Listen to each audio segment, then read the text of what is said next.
नमस्कार दोस्तों, 69वें episode 69th episode में आपका स्वागत है। श्री भगवान चंद्र आर मोहनानी, एमएससी, आगरा।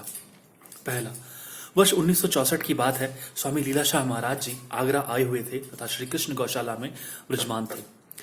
शाम लगभग 3-4 बजे का समय था। एक प्रेमी अपने छोटे भाई को स्वामी जी के पास ले आया तथा कहने लगा कि स्वामी जी, इस पर प्रेत का साया है। हमेशा सर को हिलाता रहता है तथा चिल्लाता रहता है। कहता है कि मेरे अमुक नाम है तथा मैं ईदगाह के पीछे रहता हूँ। ऐसी ऐसी विचित्र बातें करता रहता है। स्वामी जी उस समय किन्हीं लोगों से आवश्यक बातें कर रहे थे, परंतु बार बार उनके वार्तालाप में विघ्न हो रहा था।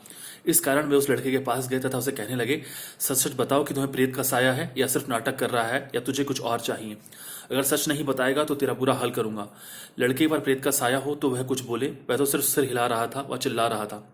तब स्वामी जी ने भयानक रूप धारण करके लड़के को पीटना शुरू कर दिया तथा लातों व मुक्कों से उसे मारकर बेहाल कर दिया।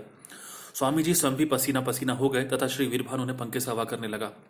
स्वामी जी कहने लगे कि प्रेत आदि नहीं होता है। इस लड़के ने गलत संगत में पड़कर अपनी शारीरिक शक्तियां नष्ट कर दी हैं, जिसका यह नतीजा है। भूत प्रेत तो सिर्फ मन का वहम होता है। उस पिटाई के बाद वह लड़का कुछ समय पश्चात ठीक हो गया तथा उसने फिर कभी प्रेत का बहाना नहीं किया। दूसरा, 1959 ईस्वी में स्वामी जी की आज्ञा से नैनीताल गया हुआ था। वह बंबई से भी कुछ लड़के आए हुए थे।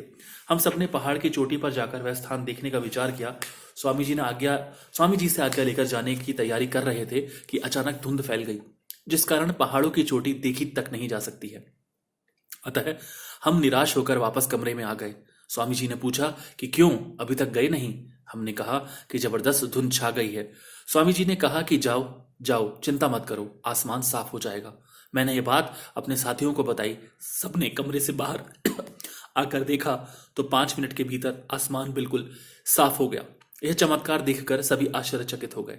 तीसरा, हर बार बातों ही बातों में स्वामी जी ने बताया कि गुरु या महात्मा अपने शिष्य के सर पर हाथ रखता है तो शिष्य को आत्मज्ञान नहीं हो जाता है।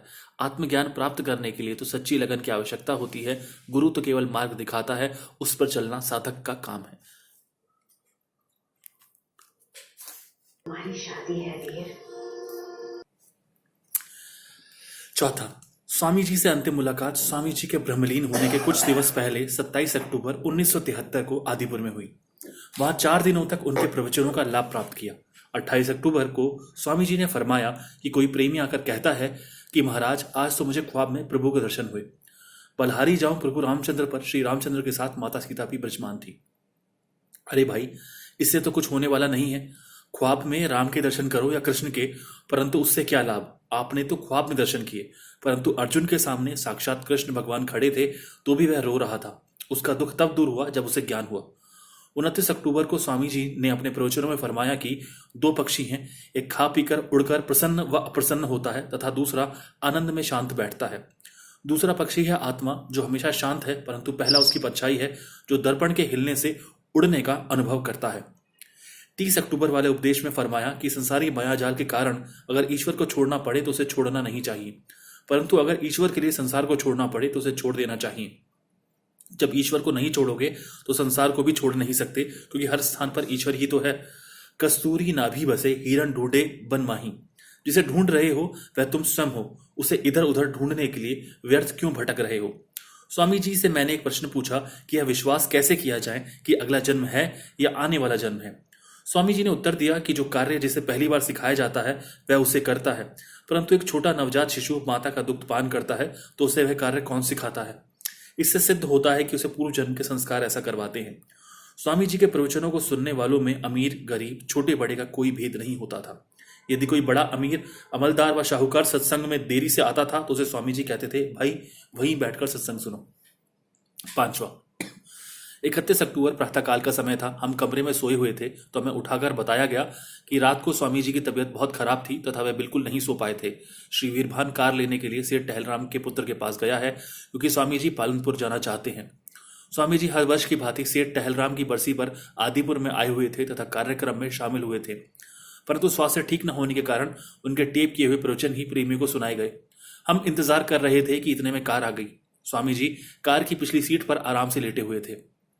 सबने चरण स्पर्श किए। उसके बाद कार पालनपुर के लिए रवाना हो गई। उससे पहले जोधपुर निवासी सेठ शिवकराम जो हमारे साथ था, वह स्वामी जी की हालत देखकर रोने लगा। वह स्वामी जी का परम सेवक है। स्वामी जी ने उसे रोता देखकर कहा, भाई क्या बात है, शरीर तो बीमार व स्वस्थ होता रहता है, तुम चिंता मत करो। कार तो चली गई, परंतु सेठ सेवक राम रोता ही रहा। हमें ये बात अच्छी नहीं लगी। हमें मालूम था कि स्वामी जी 100 वर्ष पूरे करने के पहले हमें छोड़कर नहीं जाएंगे। हमें क्या मालूम था कि सेठ का भय सच्चा था तथा स्वामी जी से हमारी अंतिम मुलाकात थी तथा फिर उनका दर्शन नहीं हो पाएगा। मगर स्वामी जी तो हमें सदा के लिए छोड़ गए। उन्हें कभी भूल नहीं सकते हैं। उनके चरणों में शत शत नमन। धन्यवाद।